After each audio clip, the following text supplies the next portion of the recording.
Assalamualaikum warahmatullahi wabarakatuh. Alhamdulillah. Wassalatu wassalamu ala rasulillah Nabiyyina Muhammadin wa ala alihi wa sahbihi wa man wala amma ba'd.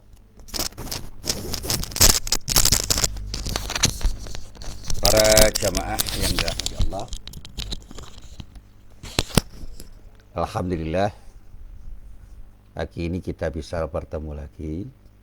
Dan sekali lagi mari kita ucapkan tahmid, kita lafalkan Alhamdulillah Rabbil Alamin untuk mengucapkan sesuatu yang menunjukkan sikap syukur kita kepada Allah Subhanahu wa Ta'ala.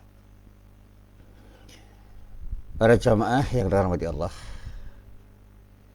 hari ini saya akan bicara sedikit menyentuh persoalan yang sebenarnya sederhana untuk bisa kita pahami, tetapi seringkali orang melihat persoalan itu rumit. Dan sekali lagi, rumit atau tidaknya persoalan itu tergantung pada cara kita memahami, cara kita melihat.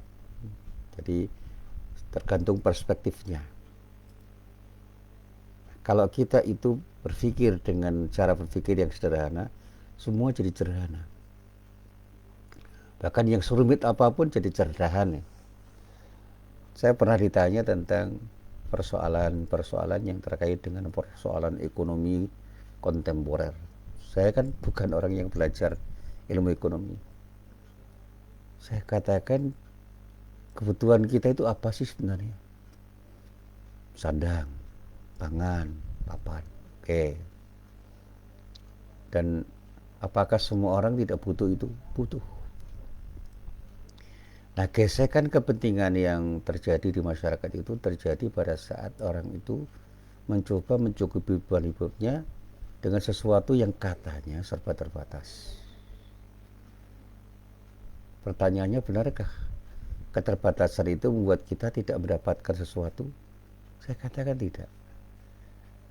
Kita itu merasa tidak mendapatkan sesuatu yang cukup mungkin karena sikap rakus kita. Atau dalam bahasa saya itu karena kita tidak mau bersedia berbagi dengan orang lain dan merasa cukup dengan perolehan yang bisa kita peroleh karena kita harus berbagi.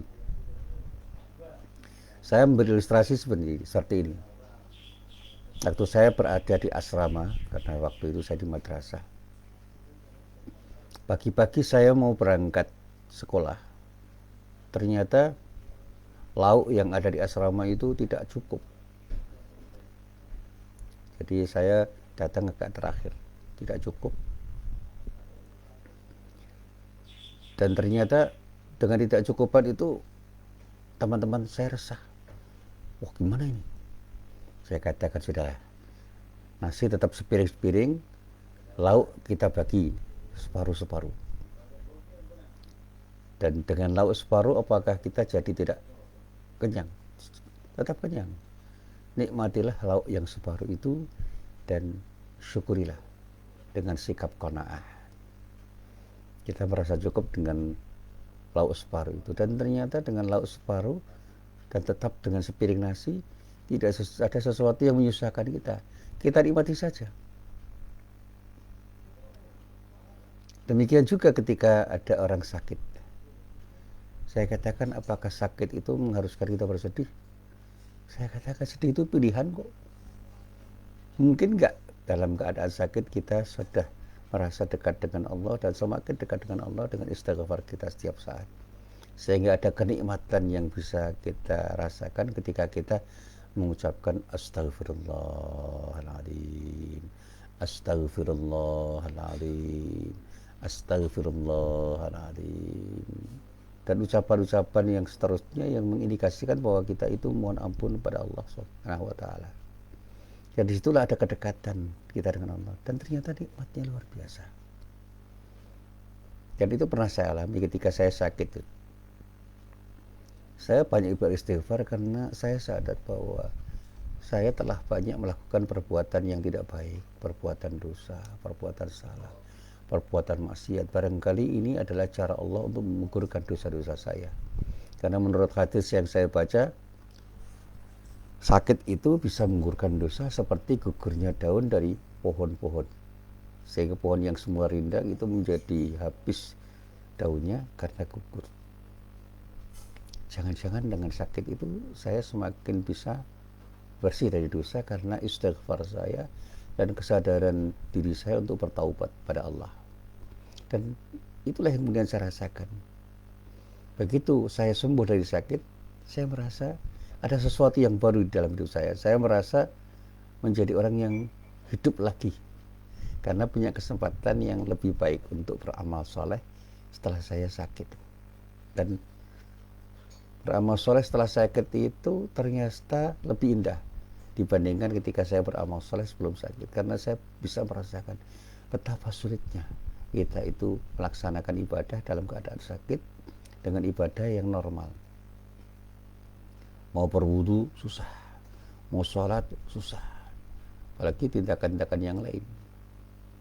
Demikian juga kemiskinan itu tidak mengharuskan orang itu bersedih. Ketika orang itu punya sikap qanaah, mensyukuri kenikmatan yang ada dari Allah, dibanding dengan orang-orang lain, bisa saja kita itu akan menjadi orang yang lebih berbahagia. Karena kita ketika miskin itu tidak hanya tidak punya harta, pada saatnya kita bisa tidak punya peluang yang bermacam-macam untuk melakukan apapun karena aksesnya tertutup. Disitulah kemudian kita merasa ada sesuatu yang tidak nyaman dalam hidup kita. Tetapi kalau semua itu kita sikapi dengan sikap qanaah, selalu saja ada sesuatu yang membahagiakan. Ketika miskin, kita mendapatkan zakat. Ketika miskin, kita mendapatkan sedekah dari orang. Ketika miskin, kita tidak dimintai banyak sedekah oleh banyak orang karena orang menyadari bahwa kita tidak punya uang untuk bersedekah. Dan kita kadang-kadang dikasihani orang. Dan pada saat itulah kemudian kita menjadi orang-orang yang betul-betul dekat dengan banyak orang karena banyak orang yang peduli. Dan pada saat ketika kita sudah lepas dari problem kemiskinan, kita akan bisa merasakan betapa tidak nyamannya menjadi orang miskin, dan kita bisa punya kesadaran untuk berbagi dengan orang-orang miskin pada saat kita menjadi orang kaya. Nah, pada pagi hari ini saya ingin mencoba untuk memaparkan sesuatu yang menjadi pertanyaan dari banyak orang tentang apakah orang Islam itu boleh berpolitik. Nah, mari kita coba untuk menelaah dengan telaah yang sederhana. Ada sebuah ayat yang menginspirasi saya, itu ayat yang terdapat di dalam surah Ali Imran ayat 79. Pada ayat itu Allah berfirman, A'udzu billahi minasyaitonir rajim. Ma kana li basyarin ayyu'tiyahullahu al-kitaba wal hukma wan nubuwwata thumma yaqula lin-nasi kunu ibadan li min dunillahi walakin kunu rabbaniyina bima kuntum tu'allimuna al-kitaba wa bima kuntum tadrusun. Tidak wajar bagi seorang manusia yang telah Allah berikan kepadanya Alkitab, hikmah dan kenabian, lalu dia berkata kepada manusia, hendaklah kamu menjadi penyembah-penyembahku, bukan penyembah Allah. Akan tetapi dia berkata, hendaklah kamu menjadi orang-orang yang Rabbani, karena kamu selalu mengajar Al-Quran, dan disebabkan kamu telah mempelajarinya. Ayat ini, kata para ulama, adalah ayat yang difirmankan oleh Allah untuk para manusia terkait dengan diutusnya Nabi Muhammad SAW, yang waktu itu, kata para ulama, di Tengare tidak mendapatkan kepercayaan penuh dari orang-orang yang didakwai, karena di Tengare Nabi Muhammad SAW itu adalah manusia yang mengajak dirinya dan orang-orang untuk bisa menjadikan dirinya sebagai sesuatu sesembahan.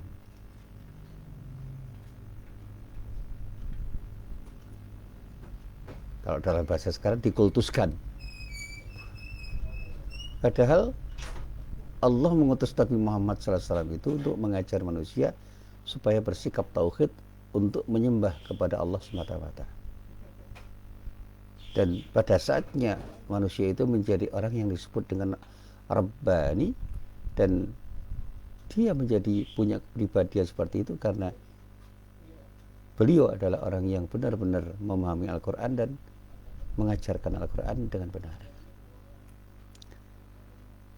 Pribadi Rabbani itu adalah pribadi yang dikatakan dalam bahasa Arab dengan Al-Faqihul Alim atau Al-Alimul Faqih. Orang-orang yang betul-betul memahami karena punya ilmu yang baik terhadap agama, sehingga pemahaman terhadap Islam itu menjadi pemahaman yang bisa menjadikan dirinya itu berakhlakul karimah. Seorang alim dan faqih itu adalah orang yang tidak hanya mengerti, tapi memahami betul apa yang dipahami, yang dimengerti itu, dan pada saatnya dia bisa mengerti bagaimana seharusnya mengamalkan ilmu yang dipahaminya. Sehingga dia menjadi orang yang punya kepribadian basirun bisyasa, basirun bitadbir, basirun bisyasa, wa basirun bitadbir.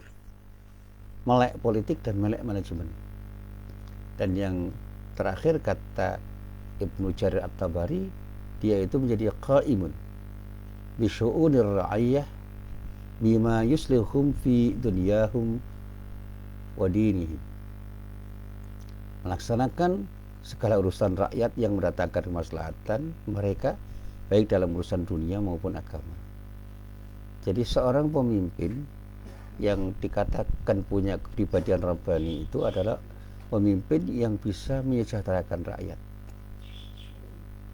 Dan kata Ibnu Jarir At-Tabari, kesejahteraan rakyat itu betul-betul terjadi pada saat dia memimpin, sehingga di dalam urusan dunia maupun akhirat rakyat tersantuni oleh pemimpin itu.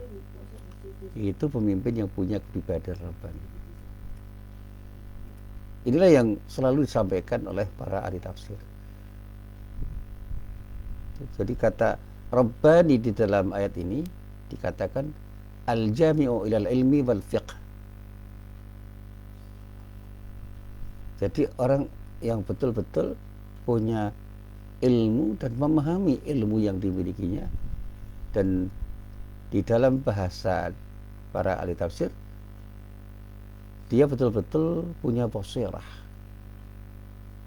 punya kemampuan untuk memahami dan mengamalkan dalam urusan siasah dan tadbir dan juga manajemen, sehingga dikatakan dia punya kemampuan untuk menegakkan kebenaran dimanapun dan kapanpun dia berada, karena kemampuannya untuk memahami dan melakukan tindakan sesuai dengan pemahamannya itu. Nah, sekarang bagaimana ketika kita melihat dalam dunia politik? Ada dua hal yang perlu kita pahami di dalam dunia politik. Yang pertama adalah pemimpin, yang kedua rakyat. Seorang pemimpin dan kelompok pemimpin atau para pemimpin itu harus memusnahkan dirinya sebagai pemimpin yang benar. Dia disebut khadimul ummah, pelayan umat. Dan yang kedua rakyat. Rakyat itu adalah orang yang terlayani oleh pemimpin. Jadi rakyat itu yang memilih pemimpin untuk menjadi pelayan mereka. Dan pemimpin yang terpilih itu adalah pelayan rakyat yang telah memilihnya. Nah, sekarang ini kan terbalik gitu. Banyak pemimpin yang memaksa rakyat untuk melayani, sehingga kepemimpinannya itu mengakibatkan rakyat menjadi terpuruk sebagai akibat dari sikap dan perilaku pemimpin yang merasa dirinya itu layak untuk dilayani dan memaksa rakyat untuk melayani, sehingga ketika membuat aturan pun aturan itu dibuat dalam rangka untuk menguntungkan dirinya, dan banyak yang menyengsarakan rakyatnya karena semua aturan itu ditujukan dalam rangka untuk menyejahterakan dirinya, meskipun rakyat harus menjadi terdolimi karena perilaku mereka. Nah, ini kondisi yang terbalik. Seharusnya rakyat itu menjadi yang tersantuni oleh para pemimpin, sehingga pemimpin itu betul-betul membuat aturan yang bisa mensejahterakan rakyat, dan oleh karena itu mereka akan bekerja keras untuk menjadikan dirinya menjadi sekelompok orang yang akan melayani rakyat untuk kesejahteraan rakyat. Demi rakyat dia prihatin, dan itu yang dikerjakan oleh Rasulullah.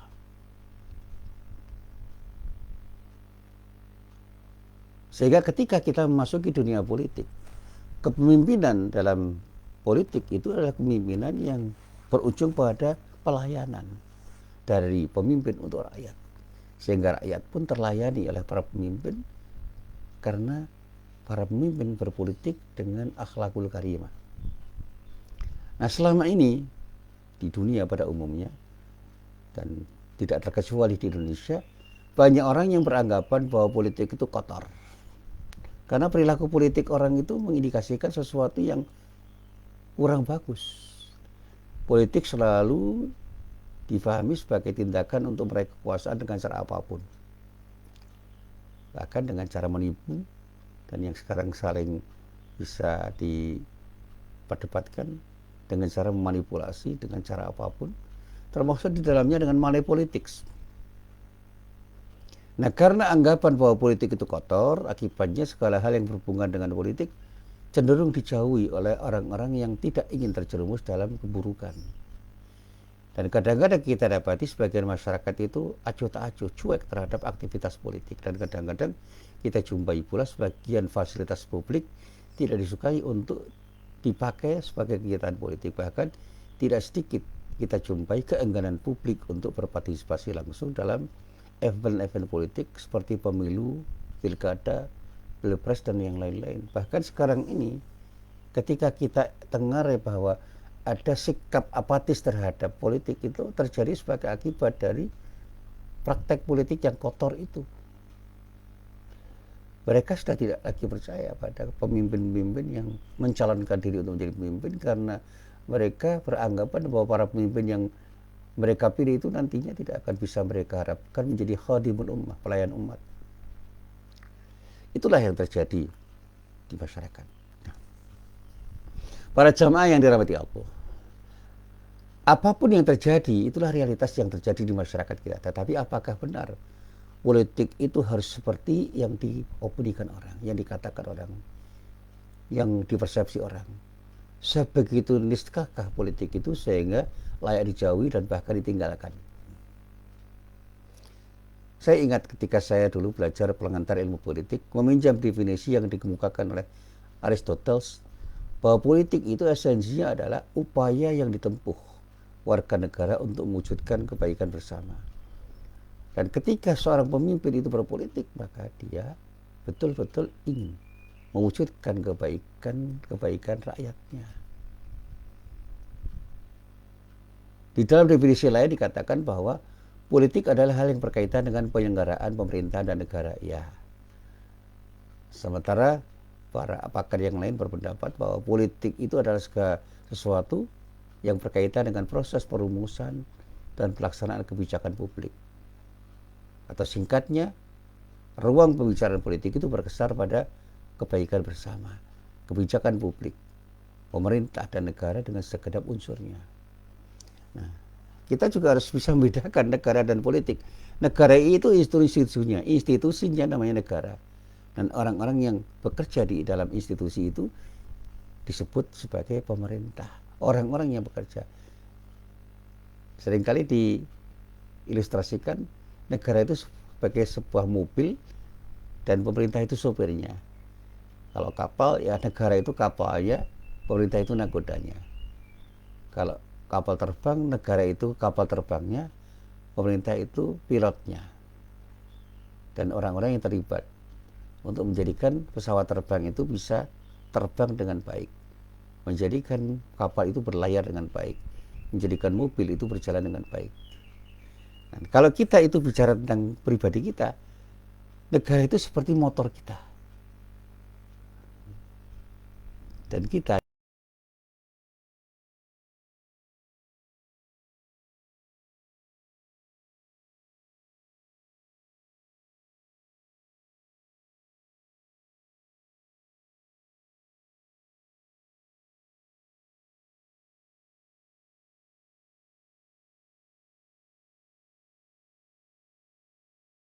buruk, maka negara menjadi buruk.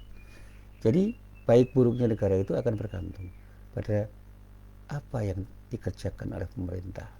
Nah, berpolitik dalam dunia pemerintahan itu adalah bagaimana menjadi penyelenggara kegiatan bernegara dengan sebaik-baiknya sehingga negara itu menjadi negara yang baik. Nah, kalau kita pahami politik seperti yang dikatakan oleh Aristoteles itu gak ada masalah. Dan politik itu menjadi sangat penting dalam kehidupan kita. Politik menjadi bagian dari kepentingan hidup kita. Seperti ketika kita bicara ekonomi, bicara sosial budaya, dan yang lain-lain. Dan dalam kondisi tertentu bahkan politik menjadi lebih tinggi nilainya dibanding yang lain karena peran vitalnya dalam proses perubahan sosial. Perubahan sosial itu memerlukan kegiatan politik, kegiatan yang diupayakan untuk mewujudkan kemaslahatan publik. Jadi titik sentralnya politik itu sebenarnya bicara tentang kebaikan bagi banyak orang. Kalau dalam bahasa Arab disebut lima solihil ummah, untuk kemaslahatan ummah. Yang sesungguhnya adalah bagian dari kerja kita yang harus kita kerjakan sebagai bagian dari umat Islam ini. Karena itu di dalam Al-Quran Allah menyeru agar kita menjadi Rabbani.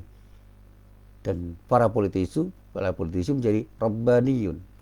Orang-orang yang punya sikap bijak karena dia tuh tahu dan paham betul terhadap sesuatu yang dikerjakan sehingga dia punya basirah, betul-betul melek untuk berpolitik sehingga dia mengerjakan sesuatu dengan baik dan benar dengan prinsip akhlakul karimah.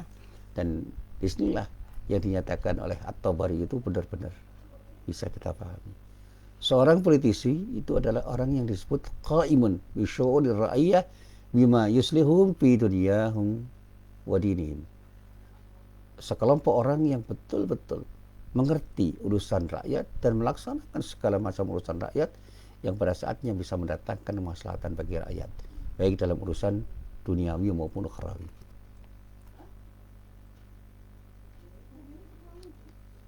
Nah, para jamaah yang dirahmati Allah, disinilah saya katakan semua orang membutuhkan upaya terus-menerus untuk memahami agar politik itu betul-betul dipahami secara proporsional, secara benar oleh semua orang. Sehingga persepsi negatif kita tentang politik itu betul-betul kita pangkas, kita pangkas. Saya katakan minimnya partisipasi politik atau hilangnya kepedulian orang di dalam urusan politik itu terjadi sebagai akibat dari persepsi yang salah. Sehingga sekarang ini banyak urusan politik justru diurus oleh orang-orang yang disebut ahlul mufsid, atau dalam bahasa Arab disebut al-mufsidun. Orang-orang yang merusak dan suka berbuat kerusakan, bukan orang-orang yang muslihun. Jadi dalam kajian saya dulu ada orang yang fasid dan mufsid, orang yang rusak dan berbuat kerusakan. Itu yang masuk dalam dunia politik banyak sekali. Wes rusak, sedang rusak. Orang yang punya potensi merusak itu seringkali masuk dalam dunia politik, dan berpolitik itu menjadi sesuatu kegiatan yang bahkan cenderung mengakibatkan kerugian banyak orang. Karena apa? Orang-orang yang disebut mufsidun itu orang-orang yang pribadinya sudah rusak, cara berpikirnya sudah rusak, mindsetnya rusak, sehingga ketika melakukan tindakan, ya tindakannya cenderung merusak. Di dalam dunia politik diperlukan orang saleh dan muslim. Saleh itu kadang-kadang tidak cukup, karena saleh itu biasanya adalah orang-orang yang punya kepribadian untuk menjadi baik, tapi belum tentu dia akan melakukan tindakan yang baik pada orang lain. Diperlukan kepribadian yang lain yang disebut sebagai muslih, yaitu orang-orang soleh yang bersedia untuk melaksanakan kebaikan untuk kepentingan semua orang. Jadi dalam bahasa saya seringkali saya kemukakan dalam istilah yang sederhana, seorang yang soleh itu orang yang baik untuk dirinya. Tetapi seorang yang muslim itu di samping dirinya baik, dia betul-betul melakukan tindakan untuk kemaslahatan siapapun, dimanapun dan kapanpun. Orang yang disebut muslim itu orang-orang yang selalu produktif di dalam hidupnya. Dia akan selalu melakukan tindakan-tindakan yang terbaik, tidak hanya untuk dirinya tapi untuk banyak orang, untuk kepentingan publik. Dan semakin banyak orang-orang yang muslih di dalam dunia politik, insya Allah dunia politik kita itu akan semakin bisa menjadi sesuatu yang menyejahterakan banyak orang. Dan pada saatnya banyak sekali negarawan-negarawan yang akan muncul karena dia berpikir untuk berbuat sesuatu demi kebaikan negara, bukan demi kebaikan dirinya dan kelompoknya, dan bahkan kemudian menjadikan negara itu sebagai alat untuk menjadikan dirinya lebih sejahtera. Harus dibalik, bukan sebaliknya, menjadikan dirinya menjadi sekelompok orang yang bisa menjadikan negara itu semakin baik, sehingga apapun yang dilakukannya itu betul-betul menyejahterakan rakyat. Yang terjadi kan bisa sebaliknya. Di ketika al-mufsid itu menjadi politisi, al-mufsidun, kelompok mufsid, itu akan menjadikan dirinya itu menjadi beban bagi rakyat. Sementara al-muslih dan mengelompok menjadi al-muslihun, itu akan menjadikan dirinya menjadi orang-orang yang betul-betul memberikan manfaatan pada rakyatnya. Rakyat akan mendapatkan manfaatan dalam dunia politik. Kalau itu terjadi, insya Allah semuanya akan menjadi indah. Jadi kalau orang mengatakan berpolitik itu mulia, karena politik itu diisi orang-orang yang disebut al-muslihun. Dan kita semuanya punya kewajiban untuk mewujudkannya. Tetapi ketika jagat politik itu diisi oleh orang-orang yang disebut al-mufsidun, maka politik itu akan jadi kotor. Karena apa? Ketika mereka berpolitik hanya untuk kepentingan dirinya dan kelompoknya, dan bahkan dia akan bisa mendolimi rakyat untuk kepentingan dirinya, bagi kepentingan dirinya. Dan disitulah kemudian rakyat itu menjadi rakyat yang terseok, rakyat yang terpuruk, rakyat yang tertindas, karena mereka harus menjadi pelayan pemimpin, bukan dilayani pemimpin. Jadi para jamaah yang dirahmati Allah, sekali lagi saya harus menjawab begini. Ketika kita paham bahwa politik itu adalah sesuatu yang mulia, maka jadilah orang yang berpolitik dalam rangka untuk berupaya mewujudkan kebaikan masyarakat dan rakyat. Dan pada saatnya siapapun yang berpolitik harus sadar bahwa dia harus berkorban dan banyak memberi. Jangan pernah bermimpi untuk berpolitik dalam rangka untuk meminta dan diberi. Kita harus bisa membalik cara berpikir. Jadilah para politisi yang punya kesediaan untuk berkorban dan memberi pada siapapun yang membutuhkan, dan betul-betul dia berpolitik dalam rangka untuk mewujudkan kebaikan bersama. Dan itulah yang saya katakan, berpolitik dengan landasan akhlakul karimah. Dan sekali lagi, jangan sampai politik itu diisi oleh orang-orang yang disebut al-mufsidun, yang mereka berpolitik bukan untuk kesejahteraan rakyat, tapi justru menjadikan rakyat sebagai sesuatu yang akan bisa dia jadikan sebagai objek untuk membahagiakan mereka. Mereka cenderung akan bersikap zalim, menindas dan menjadikan rakyat sebagai sapi perahan. Naudzubillahi min dzalik.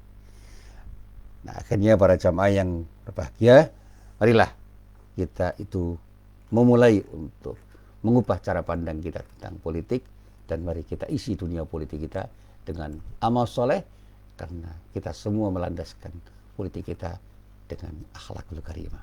Insya Allah kalau semua itu bisa kita lakukan dengan sebaik-baiknya, kita akan jadi orang-orang yang ditunggu-tunggu kehadirannya oleh orang, karena kita bisa menjadi bagian dari solusi dan bukan menjadi bagian dari masalah. Assalamualaikum warahmatullahi wabarakatuh.